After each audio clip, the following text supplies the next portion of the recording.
Hello friends, आज हम बात करेंगे आईवीएफ कैसे काम करता है, हाउ डज आईवीएफ वर्क। तो आईवीएफ में सबसे पहले आपका एक कंसल्टेशन होता है अपने गायनेक या फर्टिलिटी एक्सपर्ट के साथ। जब आपका ट्रीटमेंट स्टार्ट होना है उससे पहले वो आपसे आपका पूरा मेडिकल हिस्ट्री पूछेंगे, अभी तक आप क्या क्या ट्रीटमेंट ले चुके हैं, ये सब डिटेल्स वो आपसे पूछेंगे।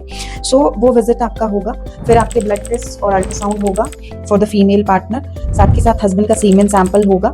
इसमें अल्ट्रासाउंड में देखा जाता है आपका यूट्रस अच्छा है, यूट्रस में कोई प्रॉब्लम तो नहीं है, कोई फाइब्रॉइड, कोई और कंप्लेंट तो नहीं है, आपके ओवरीज में नंबर ऑफ एग्स कैसा है, ये सब चीज़ों को बेसलाइन असेस किया जाता है। साथ के साथ हस्बैंड के सीमेन में देखा जाता है काउंट कैसा है, मोटिलिटी कैसा है, कोई एक्स्ट्रा ट्रीटमेंट या प्री ट्रीटमेंट का ज़रूरत तो नहीं है। उसके बाद जब आपका कंसल्टेशन चलता है और इट इज़ डिसाइडेड कि आप आईवीएफ के लिए जाने वाले हैं, तो आपको डॉक्टर पूरा आईवीएफ का प्रोसीजर को एक्सप्लेन करते हैं। आपको कुछ कंसेंट फॉर्म साइन करने होते हैं कि आप ट्रीटमेंट के लिए जा रहे हैं, आप एलिजिबल एज में हैं, आपको ट्रीटमेंट के दौरान ये चीज़ें हो सकती हैं।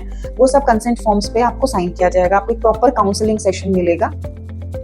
और बेसलाइन स्कैन के बाद जब आपको नेक्स्ट पीरियड आएगा, उसके बाद डे 2 से आपका स्कैन किया जाएगा और आपको इंजेक्शंस स्टार्ट किए जाएंगे, ओवेरियन स्टिमुलेशन। आपको डेली इंजेक्शंस लगेंगे ऑलमोस्ट 9 to 10 डेज, और बीच में डॉक्टर कुछ रेगुलर स्कैन्स और ब्लड टेस्ट करेंगे देखने के लिए कि आपका ओवेरियन रिस्पॉन्स कैसा है ड्रग से। ड्रग का डोज को इंक्रीज करने की जरूरत तो नहीं है या डिक्रीज करने की जरूरत तो नहीं है, depending how your eggs are growing.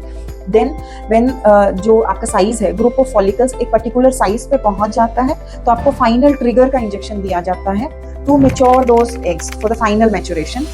उसके बाद आपके एग्स का कलेक्शन का प्रोसीजर होगा, तो जो पिकअप प्रोसीजर होता है उसको प्लान किया जाएगा। तो जो आपके एग्स कलेक्ट किए जाएंगे वो निडल आपके वजाइना से पास करके अल्ट्रासाउंड के गाइडेंस में एनेस्थीसिया में कलेक्ट किया जाएगा। एग पिकअप का प्रोसीजर एक डे केयर प्रोसीजर होता है। सेम डे पे आपको डिस्चार्ज किया जाएगा, उसी डे पे आपके हस्बैंड का सीमेन सैंपल लिया जाएगा और एम्ब्रियोज को फॉर्म करने के लिए मशीन में रखा जाएगा। उसके बाद एम्ब्रियो डेवलपमेंट के लिए रख दिया, फिर आपको एम्ब्रियोज की ग्रोथ के बारे में बताया जाएगा। और अगर आपका फ्रेश ट्रांसफर है तो डे 3 या day 5, depending on the number of your embryos और the quality of the embryos, आपका एम्ब्रियो ट्रांसफर हो जाएगा।